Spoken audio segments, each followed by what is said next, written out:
Jätkame poliitiliste sündmustega Pärnumaal. Tänasel volikogul tõstatus ühe tõsise küsimusena üles valmistumine kohalikeks valimisteks, milleni on jäänud vähem kui aasta aega.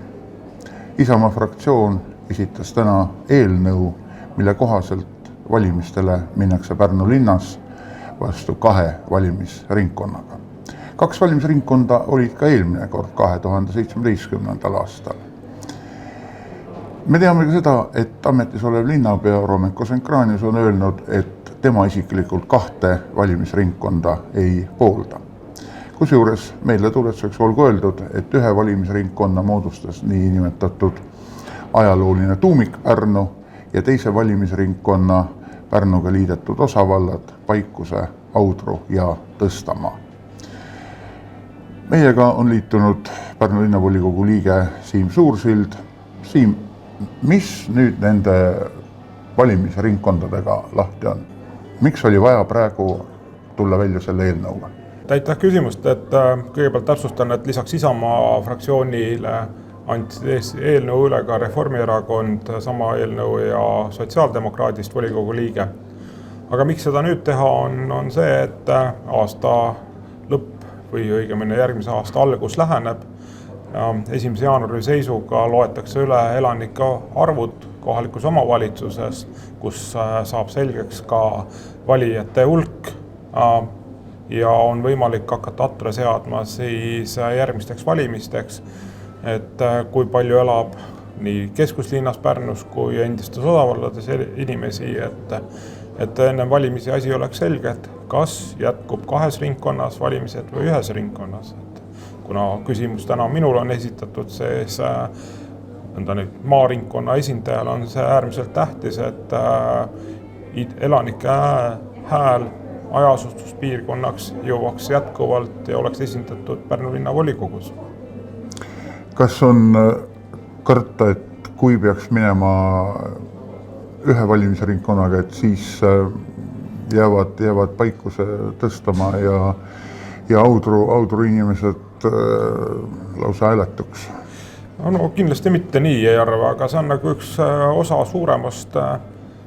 Mina, kes olen tulnud väiksemast omavalitsusest, olen kogenud, et suures omavalitsus olles volikogu liige olen ma oluliselt anonüümsem tegelane, kui ma olin väiksemas omavalitsus, ehk see kontakt oma valijatega on kaugenenud ja inimestel häguneb järjest rohkem see võimalus, kelle nööbist kinni tulla võtma. Et kui on teada omad inimesed, siis käies Audrus, nad teavad, kellel nööbist kinni võtta, et enda mured siis jõuavad teatavaks teha, et need volikogu saali jõuavad. Ja kui me täna vaatame, et Pärnu linna 39 saadikust on saanud 8 mandaadi väljapoolt keskuslinna, kellest 7 on reaalsed inimesed, kes elavad ka selles piirkonnas, siis ma arvan, et see on inimestele kõige parem otsedemokraatia võimalus võtta oma saadikul nööbist kinni ja alati enda muret kujutada.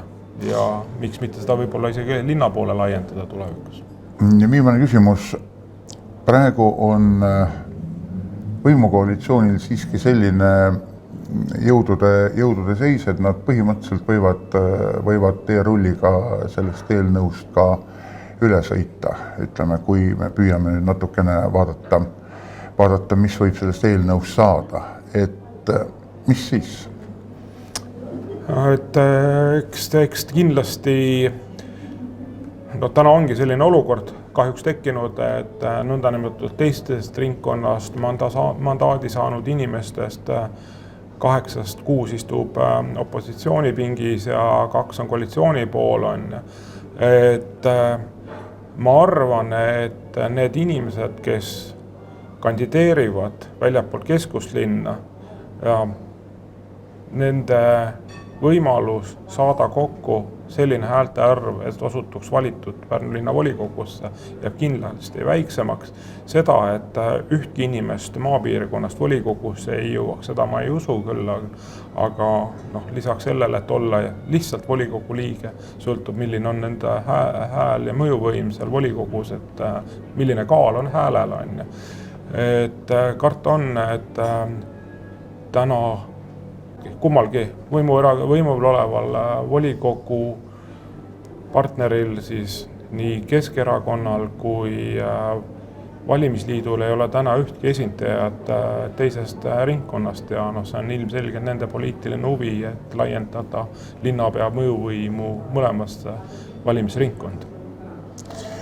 Aitäh, Siim Suursild, tulemast ja selgitamast, mis on seotud meil 2 valimisringkonnaga. Aitäh jälgimast ja meid vaatamast.